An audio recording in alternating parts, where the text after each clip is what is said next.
Okay. Assalamu alaikum wa rahmatullahi ta'ala wa barakatuh. Welcome back to my YouTube channel. I am Dr. Dada, and today we are going to be discussing on the topic health. Actually, it's not a lecture today, it's a kind of health awareness or health tips. Okay, now what is health? Health is the state of physical, mental, and social well-being, and not merely the absence of disease or infirmity, plus also a healthy reproductive system or reproductive health. So when we say a person is healthy, it doesn't mean like the person is not sick only. It means the person is environmentally, socially, emotionally, physically healthy. Okay, so how can a person keeps his body healthy? We have a person needs to exercise regularly, and the person needs to eat a well, healthy, balanced diet. That is, the person shouldn't be focusing mainly on green vegetables or mainly on carbohydrates or protein. He has to balance the meal. And you shouldn't smoke, you shouldn't drink alcohol, and many more. If you want to know more about health, you should follow me. I will eventually talk about health in a broader way, inshallah, in another session. So today in this health, we are going to be focusing mainly in sexual health or reproductive health, both the men and the woman. But I'm going to be starting with the ladies' health, which is the woman's health. So now, the woman's health, reproductive health, we are going to be focusing mainly in the vagina. So the vagina is a structure which is a flexible muscular structure which has a soft lining which provides lubrication and sensation. And this vagina is like a tubular structure, and it ranges. We have different types of vagina. Some vaginas are long like a cylinder, and some are wide, and some are short. So it depends. You can be of the same parents but different types of vagina with you and your sibling. And also the color of this vagina ranges from pinkish to brownish red. So from pinkish up to brownish red. So it depends also. Vaginas differ from one person to another. And so this vagina has connections. For example, from inside, it ends by connecting to the uterus, and from outside it ends by connecting to the vulva, which is the external genital part of the woman. So this vagina allows a passage in and out. From inside out, it allows a passage of things like the menstruation, the baby, the vaginal discharge, and so many more, and then which can be normal and abnormal.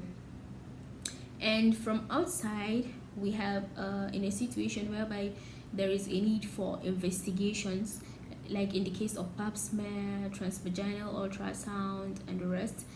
This also allows a passage from outside to inside, and it also allows a passage for the male sexual organs, which is the penis, also from outside to inside.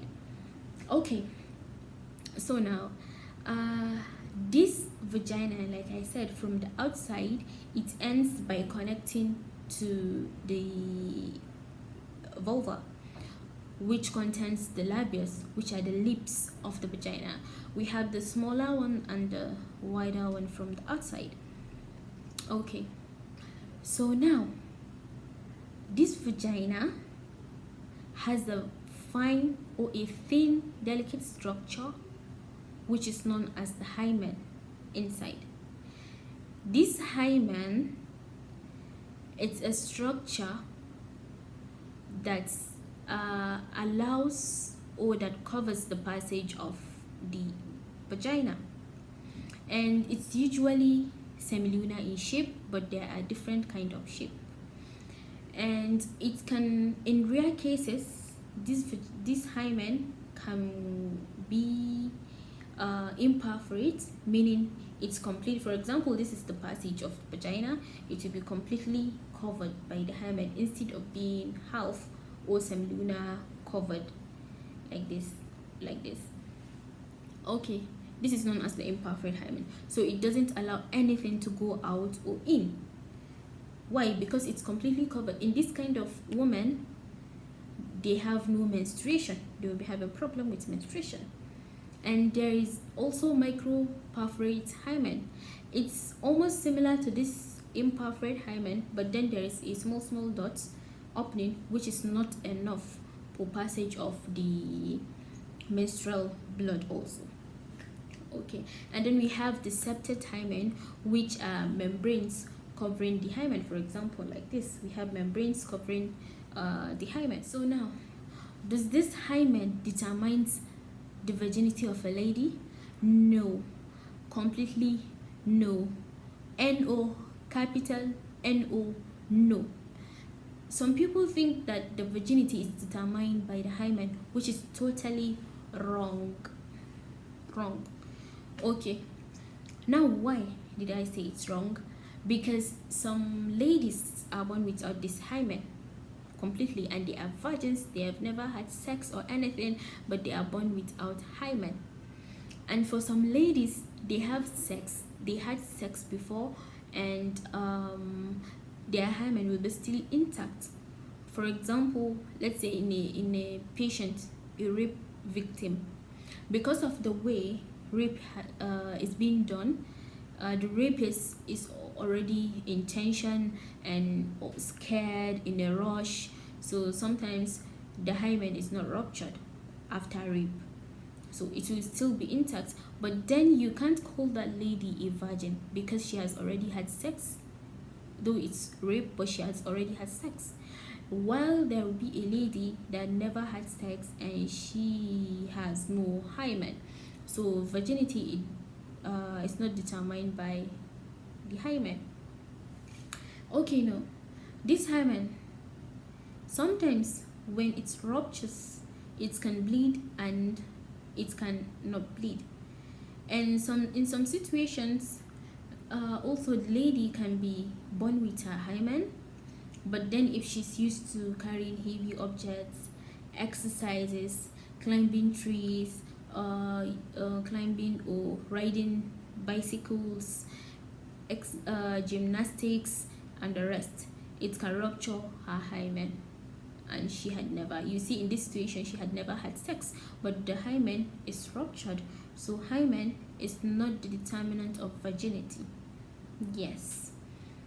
Okay, now now this hymen can be repaired if it has been ruptured by a procedure known as the hymenography. This procedure is done to repair the hymen even if it's ruptured. So hymen is not the determinant of virginity. This culture has to stop. Okay, so now in this, still, you know, we are talking about vagina. So in this vagina, there are some abnormalities that happens when a lady can be seeing things like discharge, abnormal discharges. Well, discharges, there are normal discharges, there are abnormal discharges, and which changes within the months, it different in certain time of the month. Okay, we'll be discussing about vaginal discharge inshallah in another session. So we have the abnormalities like vaginal discharge, vaginal dryness, vaginal itching, vaginismus, FGM also, and the rest. So now this brings us to the end of today's awareness health tips. Thank you. Kindly like, share, subscribe, and turn on your notification button. Next week we are going to be continuing with this session, inshallah. So as a lady, do you need to dodge? Do you need to use feminine wash? Follow me. Next week you will know. Thank you and bye bye.